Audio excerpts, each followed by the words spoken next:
Gepleýär Azatlyk radiosu. Habarlar günnälik gepleşigimizi dowam etdirýäris. Mikrofon öňünde siz bilen men Sähra. Gazagstanyň Almaty şäheriniň halkara aeroportu Türkmenistan Howa ýollary kompaniýasynyň ýolawçy goşlaryny transport etmek bilen bagly düzgünleri bozýandygyny aýdyp, onuň işinden näýile bolýar. Bu barada Kronika Türkmenistan neşri Almaty aeroportunyň Facebook sosial ulgamynda sahypasynda ýaýradan beýanatyna salgylanyp habar berýär. Bu beýanat Almatynyň halkara aeroportunda Aşgabatdan gelen uçurdaky bagajlaryň käbiriniň aşy uldugy sebäpli goşlaryň ýörite geçelgelerden geçip bilmän ählisiniň bir ýere jemlenýändigini we bulanbujarlygy emele getirýändigini görkezýän video Facebook sosial ulgamynda ýaýranyndan bir hepde soňa gabat geldi. 19 martda Yevgeniy Kanshin atly ýolawçy Türkmen Howa ýollary gullugynyň 18 martda Aşgabatdan Almaty şäherine amal aşyran T5715 AK belgili reýsinden soň Gadak aeroportunyň ýolawçy goşlaryny paýlaýan bölüminde emele gelen ýagdaý barada video paýlaşyp, suratlara seredip bu ýeriniň niresidigini biljek boluň.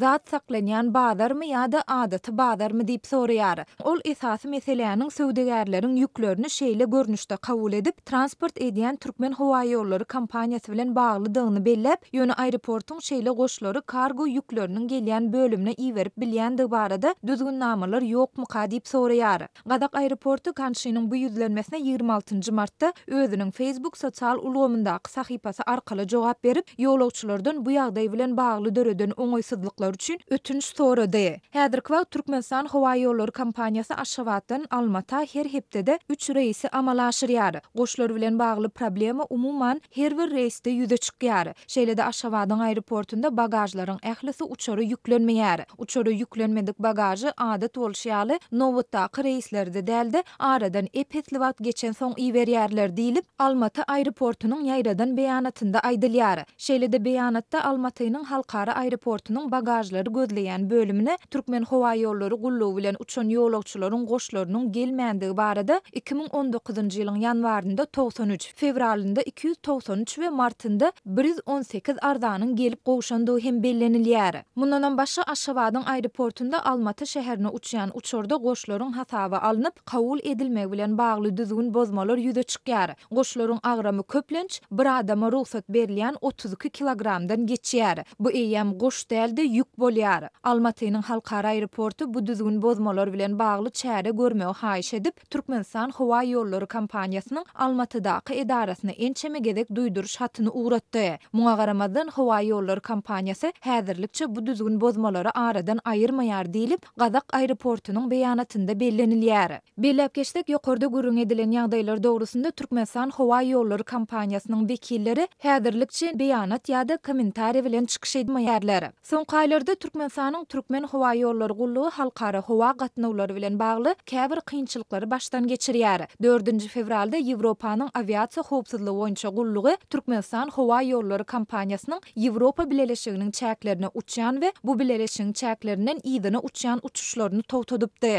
Geçen ýylyň ahirinde bolsa Türkmen Howa ýollarynyň Aşgabat, Parij, Aşgabat gatnawlarynyň ýatyrlandygy ma'lum bolupdy. 1992 ýylda döredilen Türkmen Howa ýollarynyň resmi web saytynda berilen maglumata görä, bu kompaniýanyň uçurlary arkaly ýurduň içinde günde 5000 ýolawçy uçýar, yerli we daşary ýurt uçuşlarynyň ikisinde bolsa her ýylda 3 milliona goly ýolawçy sapar edýär.